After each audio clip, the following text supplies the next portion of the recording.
जादुई बकरी के पिल्ले की माँ मंकी और दुष्ट डॉग। एक बार की बात है, बकरी की तबीयत बहुत खराब थी। उसे अपने छोटे बेटे के लिए बहुत चिंता हो रही थी। तभी उसे एक भयानक परछाई दिखाई देती है। तब वो मन ही मन सोचती है, लगता है जंगल का दुष्ट राक्षस गांव में भी आ गया। मैं ऐसी बीमार कैसे अपने बेटे को बचाऊं? अरे वो परछाई तो मेरे बेटे के पास ही आ रही है। अब मैं क्या करूं? बकरी परछाई को पास आते देख लेती है। तबीयत खराब होने की वजह से वो जोर से चिल्ला भी नहीं पा रही थी। बच्चा डर न जाए इसीलिए वो उससे कुछ नहीं कहती है और अपने बेटे से जगह बदल देती है। वो भयानक परछाई बकरी के पास आती है और उसे उठा ले जाती है। बकरी ने अपने बेटे को बचाने के लिए अपनी जान गंवा दी। सवेरे जब बच्चा जाग जाता है तो माँ को न देखकर उसे ढूंढने लगता है। पता नहीं माँ सवेरे सवेरे कहाँ चली गई, अब मैं उन्हें कहाँ ढूंढूं? बच्चा माँ को ढूंढते ढूंढते जंगल आता है। बच्चा जंगल की हरी भरी घास खाकर भूख मिटाता है। सुबह से शाम हो जाती है पर उसे माँ कहीं नहीं मिलती। तब वो रोने लगता है। तभी वहाँ बंदरिया आती है और बच्चे की पूछताछ करने लगती है। क्या हुआ बच्चे, तुम क्यों रो रहे हो? तुम्हारी माँ कहाँ है? पता नहीं कहाँ चली गई, मुझे तो बहुत डर लग रहा है माँ के लिए। बच्चा बंदरिया को सब बता देता है।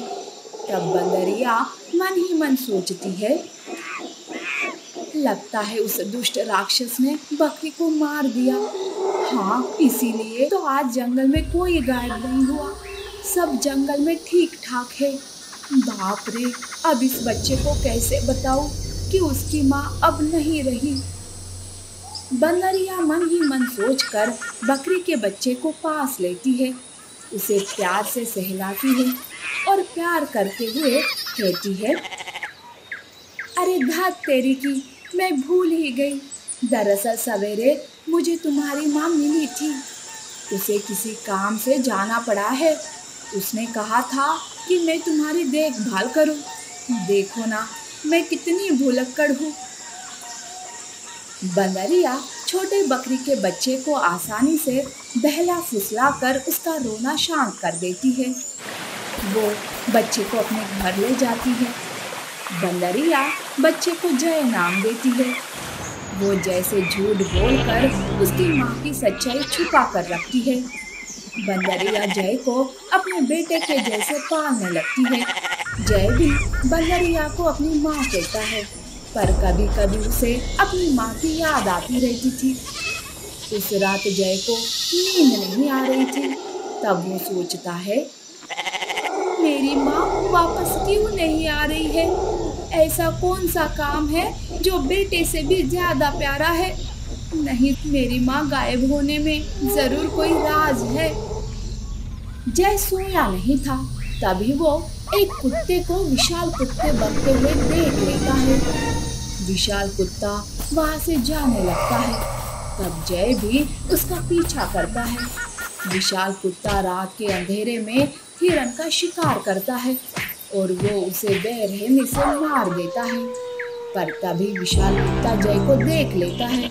तब वो जोर से कहता है, अरे बकरी के पिल्ले, तुमने मुझे देख लिया। आज तक किसी ने मुझे देखा नहीं था। तुझे भी तेरी माँ के पास पहुँचाने का वक्त आ गया है। क्या तुमने मेरी माँ को मारा? तुम बहुत ही दुष्ट हो, पापी हो। तुमने मेरी माँ को मारा, तुम दुष्ट हो, पापी हो। मेरे पास जादुई शक्तियाँ है। जिस रूप में चाहे मैं उस रूप में बदल सकता हूँ और किसी को भी मार सकता हूँ। ये सब करने से मुझे शांति मिलती है। विशाल कुत्ता हंसते हुए जय पर हमला करने जाता है कि तभी वहाँ बीच में बंदरिया आती है। तब बंदरिया कहती है, मत मारो मेरे बेटे को, छोड़ दो। इसके बदले मेरी जान ले लो, पर मेरे बेटे को जाने दो। विशाल कुत्ता दोनों को भी मारना चाहता था ताकि ताकि उसकी असली सच्चाई किसी के सामने न आए। तब बंदरिया जय को भगा देती है। जय भागते हुए एक पेड़ के पास रुक जाता है। मुझे बचाने के लिए पहले मेरी माँ ने अपनी जान दे दी और अब दूसरी माँ भी अपनी जान देने जा रही है, और मैं उनका बेटा होते हुए भी कुछ नहीं कर रहा। हे भगवान, कुछ करो। जय भगवान से प्रार्थना करने लगता है कि तभी आसमान से एक रोशनी निकलती है जो जय में समा जाती है। उस रोशनी की वजह से जय भी विशाल रूप में बदल जाता है। उसके सींग भी तेज तलवार के जैसे बन जाते हैं। तब वो वापस विशाल कुत्ते के पास आता है। विशाल कुत्ता बंदरिया को मारने ही वाला था कि तभी जय वहाँ आता है और कहता है, रुक जा दुष्ट, भगवान ने तेरा अंत करने के लिए मुझे भी जादुई शक्तियाँ दी है। अब तेरा अंत आ गया है। ऐसा कहकर जय विशाल कुत्ते पर टूट पड़ता है। इन दोनों में लड़ाई शुरू हो जाती है। जय अपने सींगों से कुत्ते पर वार करने लगता है, जिससे कुत्ता घायल होने लगता है। जय अपने सींगों से उसका पेट ही फाड़ देता है। तब जाके विशाल कुत्ता साधारण बन जाता है और वो नीचे गिर जाता है। जैसे वो रोशनी बाहर निकलकर आसमान में चली जाती है और जय साधारण बन जाता है। जानवरों को जब कुत्ते की सच्चाई पता चलती है तो वो सारे चकित हो जाते हैं, पर उसके मरने से खुश भी हो जाते हैं। अब जय बंदरिया के साथ खुशी से रहने लगता है।